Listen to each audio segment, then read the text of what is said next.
Hey everyone, welcome back to Catching Up with the Walkers. Thank you so much for stopping by this morning on Walker Farm. You can see behind me, I have the British White heifers, and I just separated them from Geronimo. And today's the day I'm going to turn them out with the rest of the cattle. They've been up for 4 days, they're doing great, they're healthy, so it's time to turn them out.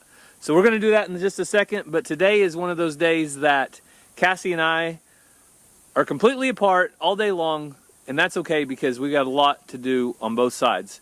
So Cassie works today, and Ransom has flag football practice right after school. So I'm going to head over there with some supper, and we're going to eat as a family together right after flag football practice. And then I'm going to take Ranger to his practice, and that is soccer practice. So I'm going to be there from probably 6 till 7:30 or 8. So this is going to be kind of a split up video. I'm going to do the first half or a little bit more, and hopefully we can get Cassie to finish up for you guys the very end today. We have one brand new animal to show you, and I'll give you a hint. It's over in that pen, and Cassie will show it to you at the end of the video, so stay tuned. But right now, let's turn these heifers out before Geronimo breaks free. Let's see, he's not happy about this. Geronimo, hey, get back over there.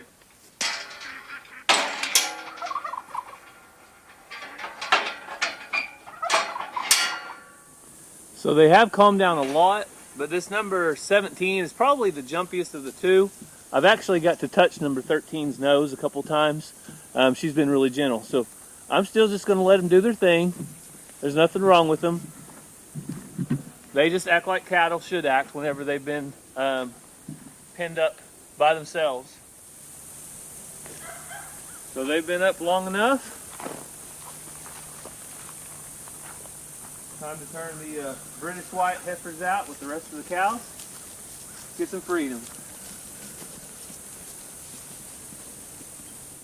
So the heifers are out. Now they just need to join up with the herd. That will take several days, so they needed to be locked in tight quarters first so they wouldn't just go through and get ran through a fence or something like that. But now they're out with the cows, and now they'll just need to settle in and establish their place in the herd. A lot of times that'll be at the bottom. That's just how it works with cows. They have a dominance, and that's where they'll probably be, at the bottom of the herd. But today I'm going to start building a 10 by 10 base for Cassie's new chicken brooder. But while I'm doing that, I'm also going to be loading up hay for Cassie's dad. So he's coming right now with the trailer, just coming down the driveway. So let's go grab some hay, load up that trailer, and then I'll catch back up with you in just a minute.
So we got it loaded up. That is probably the best hay trailer that we have ever had to use. Cassie's dad's had that one for several years, and it just makes sense. You put all the hay on, and then whenever you get ready to take it off, you simply pull out an arm, lift it up, and all 9 bales dump off at one time. So that's a time saver, and I want to be taking a break probably about every 30 to 45 minutes, maybe every hour. I'll be going out, loading up a load of hay, and it's probably going to be about 6 loads at least that we're going to load up for him. And that's going to feed his cows through the winter with maybe a little more that he'll need. But we had quite the blessing with our summer rains and our fertilizer, and all the things came together and made a good hay crop. So now it's time to get to work. So I've got my big water jug. If you guys ever use one of these, I'm going to try to drink the whole thing today. So I'm going to encourage you, drink more water, whatever you do. Water is the best thing for you. So drink more water, it's good for you, and I'm going to try to finish this off. So let's pull out the saws and get ready to go to work. Hey Shelby, what's up, girl? So I got the saw set up outside. That'll help with all the sawdust and not getting it all in the shop. And I might still build the actual platform in the shop where it's nice and level, and also that'll keep me out of the sun. But I was going to show you real quick the chickens, the barred rocks. We got them moved. Their run was right over there, and you can see that it had gotten pretty bare, so we set them up a new run, and they are doing awesome out here. But what I am building today, 10 by 10 structure for Cassie's new brooder room. So we're going to make a new brooder room. Today I'm just going to try to build the foundation for it, and that will take care of all the chicks that are going to hatch. We don't know how many exactly, but we have 163 eggs in the incubator from Alabama, and they all need to hatch. So let's get to work on the brooder room foundation. That's what we're going to call it. And I'm going to build it on skids, so it's not going to be in one solid place. If I knew exactly where I wanted it, I would do a concrete foundation. But since I want to be able to move it around, maybe we want it by the barn, maybe we want it out front, maybe we want it somewhere else. Maybe one day Cassie will give up chickens and it will just be a storage shed. I don't know, but I want to be able to move it. So we're going to build 2 by 6 floor joist with 3/4 inch plywood and 4 by 4 basically skids to move it around on. So that's the plan. Let's get to work.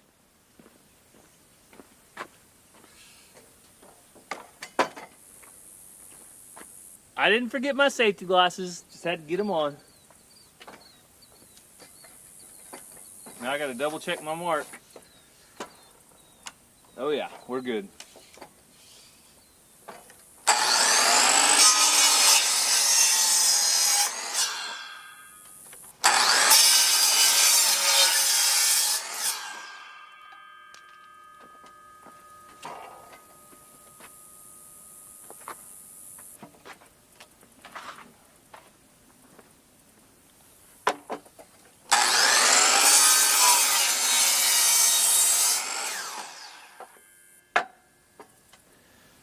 So I got everything set up here in the shop. First 2 boards are down.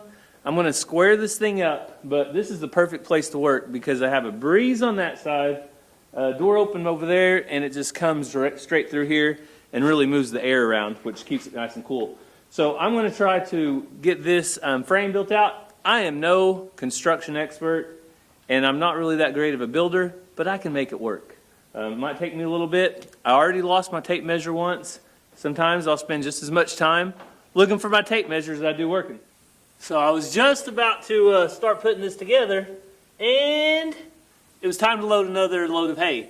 So it's really nice being able to be working on this while I can go out, load some hay up for 10 or 15 minutes, and I'm making the most of my day. So this is going together pretty good.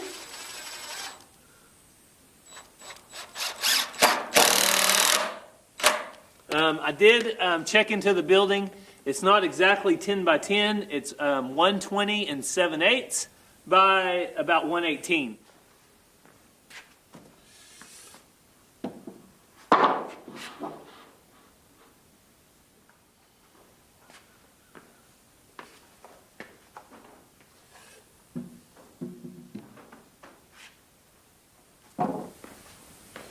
So this is the one I've been looking for all day. The last 2x6, and these are heavy. So I put them on 16-inch centers, and I'll go back and I'll put some braces in here, but this should be plenty stout no matter what we want to put in it. So if we want to put a lawnmower in it later on or something like that, 2x6 on 16-inch centers should be plenty big for just about any kind of garden shed that you can think of. So I'm going to get these all together and get them tight, and then we'll go ahead and put the 4x4s, the skids that we're going to use underneath it. So it's going to be super heavy, so I'll be able to use probably the tractor or the four-wheeler, probably the four-wheeler to move it initially, but after we build the building on top, we may need the tractor or something else. So I hauled one more load of hay, loaded it up, he's hauled it out, and now I'm on to bracing. So bracing is just finished up, added some braces in here, just something to kind of maintain the space in those.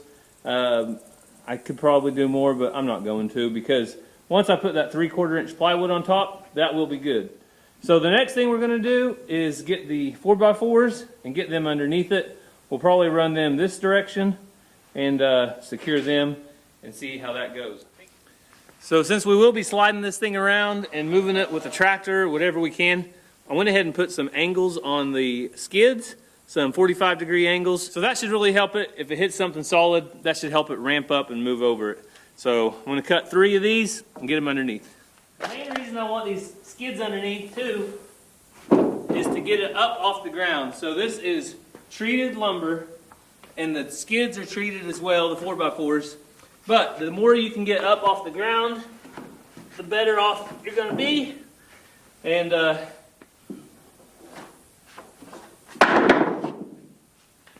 skids under that. Let's put a skid underneath. So I am just about halfway through my water jug, which is good because I'm about halfway through my day.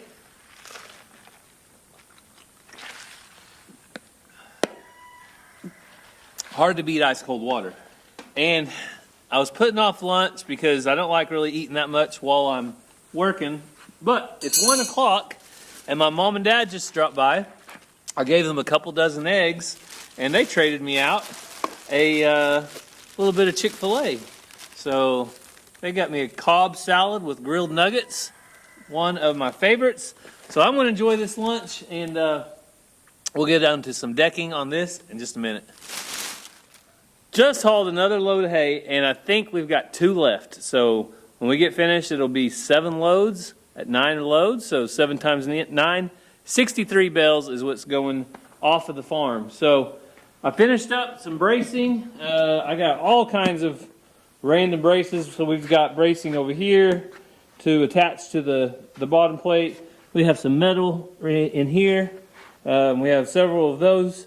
We also have some flat boards where this is screwed down into the skid, and then it's also attached here, also attached here, and also attached there. So I'm hoping all of that bracing will be enough, but we'll find out when we go to pull it around.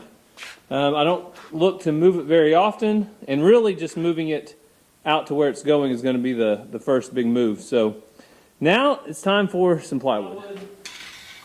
And it is going to run the opposite way of the floor joist, the same way as the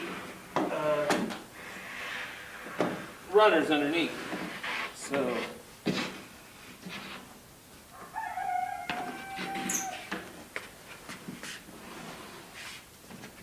keep this first sheet up here.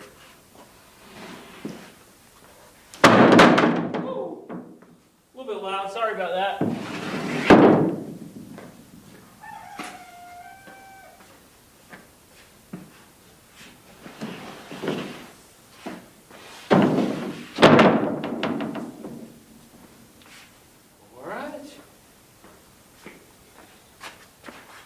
Pretty good.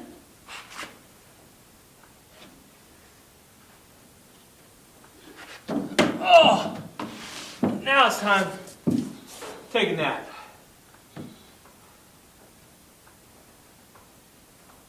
All right, nap's over. So this is a pretty good area, 10 by 10.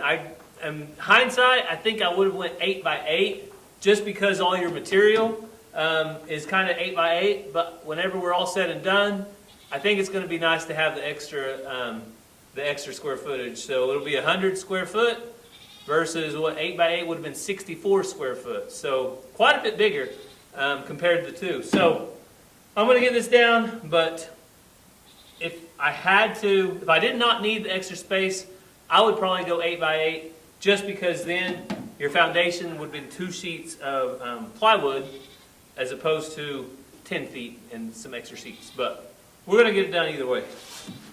So I will say that it is exciting to finally get to this point. I know we need to do it sooner than later because those chicks are going to be hatching soon. So my goal is to have this thing finished and power ran to it by the time that we're ready to use it for the chicks from Alabama.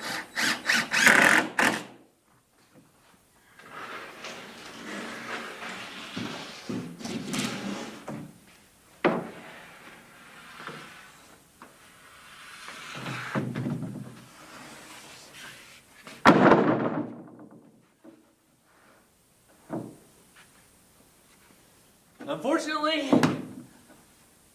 I've ran out of time. I've got to go do chores, and I still have one more load of hay to load up. So I got to finish up with this. So let's head out and do a few chores, and then Cassie will catch up with you in just a little bit. So I think somebody is about ready to get their wings split, because this is the second time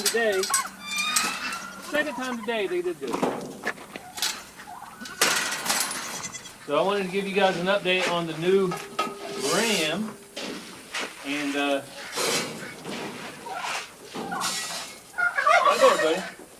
You guys can see he's got some awesome, pretty colors. He is obviously a ram, though. He hasn't tried to ram me yet, which is really good, but we want to be extra careful around him, especially when the kids are out here. But you can see he's a little more aggressive. Kind of rams on the goats a little bit and things like that, but that's just his deal. Look how pretty his coat is. Has those dark spots in there, and gonna make some beautiful babies with these 3 girls. So I was gonna wait and let Cassie show you guys the new baby, but I can't handle it because this little guy is too cute, and just in case it's too dark when she gets out here, this is Oreo's brand new baby, and look at those blue eyes. So she is a beautiful little kid, and we're very lucky that we've got both 2 little safe kids on the ground. But I wanted to show you guys because I just don't know if Cassie's going to have time when she gets home. Hopefully she will, but if she doesn't, now you got to see it. So we were excited about that. Oreo is a good mama. The funny thing about it is, though, she's not nearly as protective as the other goat. So she just kind of lets her kid run around and do whatever, and then she feeds it and takes care of it, but she doesn't hover over it. So they're starting to fight. Let me get them spread out. Hey, you be nice, mama. You be nice. Come on, come on. Tesla and her chicks are still doing good. So there gives you an idea of them. So that's all I have time for. I wish I could show you the rest of the animals, but hopefully you guys got to see plenty on the farm today with the brand new goat. And I know that Cassie will be excited about the new brooder room. So if Cassie has time, she might catch up with you guys when she gets home. If not, we'll see you a little bit later. Rooster's crowing. I'm out walking around checking the animals. Gonna go in here and fix a few things. Got home from school, shoulder and my foot was hurting, so I've been icing. Now I'm gonna walk around, see how the animals are doing. Gary's got Ranger at soccer practice, so doing kind of a nightly check. You guys come with me. So these are the 4-H chicks, and they keep getting on this, which is supposed to be for their shade. But this is not where you roost. Silly billies, this is for shade. So I don't really know what to do about that. But we've got the roosting bars for them, and they just keep trying to roost on this tarp. But the 4-H chickens are doing great. They're liking this grass in their pen. So hopefully they'll quit roosting on the tarp. Or we could just take their shade away. Just kidding. I put the 2 death layer chicks that Gary hatched out in here. They're doing good. One's pretty talkative, so wondering if it's a rooster, but they got food and water. Doing great. So now I'm gonna go in, check on the baby goats, check on the new ram, make sure everybody's getting along well, and go from there. So Tom Henry looks like he's doing great, holding the fort down. Shelby came in to play with Xena, picking up a stick so I can keep people back from licking on me. Ducks are doing good. We have one of the cutest new babies over here with Oreo. If you remember, I took the goats over to Lori at LG Homestead and used her ram. Look, those chicks are on Tesla's back. But I used Lori's ram, and now we have 2 baby goats from that, and they're super cute. And then right there is Drake. Right there is the new baby doll ram. Then those are my ewes. I'm not gonna walk over there because the chickens are having fun on their mama turkey's backs. But let's go check out the babies. So Dolly's over here with her baby Bama. It's a boy, and we were in Alabama when he was born. Oh, Geronimo. But this is Dolly's little boy. Hey guys. And then over here is Oreo and her little girl. And I think we're gonna call her Allie, for Allie and Bama. So, Allie Bama. Geronimo. Gary turned out the British Whites, which you see one over here. And now Geronimo's yelling. Oh, and there's the other one. Geronimo's yelling at him.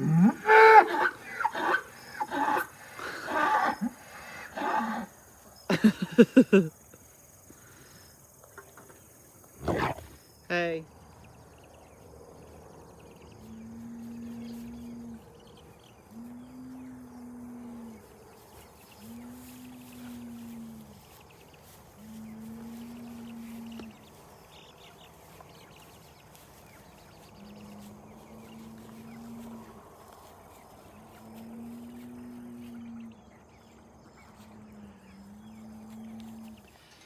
So it looks like everybody's doing great. I'm gonna head back in the house, get the kids ready for bed. Another day tomorrow. So I went outside to show you guys the finished product out at the shop, and as soon as I walked out the door, I saw a predator, kinda. All I heard was the door open and get this. I'm like, what is happening? I can't miss the action. And I came back outside with this. And he just mumbles, and I can't understand a word he says. Mumble? I said, I gotta get it. That didn't tell me what it was. I know. So I didn't go into any great details, but there was a predator, I'm gonna call it a predator, out here trying to get our chickens. And uno, dos, tres are just sitting here. And this guys are just out here minding their own business. Is that this one up here? Is that your friend? Is that your friend? Listen, look at that. That's like a mountain lion up there doing nothing. Hey, could you protect our animals, please? Please? Your canine friends aren't doing much. So, I took care of the problem, though. I'm going back to the couch. Is your thing off? No, it's on. Oh. It just went silent after a minute. Oh. So, also, I got a brand new GoPro. Scared the poo out of me. Because our old GoPro completely quit. Yeah. So that is just part of life. Fat Things cat, happen. do something other than walk all over our vehicles. All right, so Cassie, do you think an armadillo would actually get your chickens? I mean, I think it's probably dumb enough to. There might be like possums and still eggs. I don't really know. All right, so Whatever it is, it's going to make holes and I don't want it to in the well, yard. so that's the other thing. It's an armadillo, and while they may not attack a fully grown chicken, they do still eggs. I call them armadillos. Armadillo. I think you're right. It's like Dutch calling them coyotes when they're called coyotes. Opossum. There's a lot of different names. But this armadillo, but one thing, you saw us hauling up hay earlier in the day. When we're driving across the field and you hit a giant hole, the armadillo is responsible for that hole. 99% of the time. And it is annoying. Oh, now Fat Cat, look at him. Oh, yeah. Oh, Look at him. He's gonna pounce on he's something. gonna attack. There's the... You're the good dog. Are you scared? She's speechless. Look at her. All right. Well, you want to take this inside for me? Sure. And I'll bring you guys out to show you the finished product, which I was about to do now that the kids are in bed. Hopefully they're not woken up. But a .22 doesn't do very much noise, and I doubt it woke anybody up. So that is my choice when it comes to little critters. So I don't know how good you could actually see out there because these GoPros aren't very good at low light. But I did want to show you the finished product, and that is the foundation for Cassie's brand new chicken brooder. So this is a 10 foot by 10 foot. It has skids down at the bottom. And the most important thing is it's completely finished. So we are going to be able to get to work on this on one of our next Walker Farm Fan videos. Stay tuned for that. We'll actually be building the, I would kind of call it a shed is what it probably would be called, but you can use it for lots of things. You could use it to put tools in. You could use it for a chicken brooder. That's what we're going to do. So a little bit of excitement to end the video, but as always, I want to thank you for taking time out of your day to catch up with us here on the farm. Cassie and I are busy at this point in time, but we always want to make time for you guys because, as Cassie says, we love you guys. So I hope you have a great day. God bless, and we'll see you next time.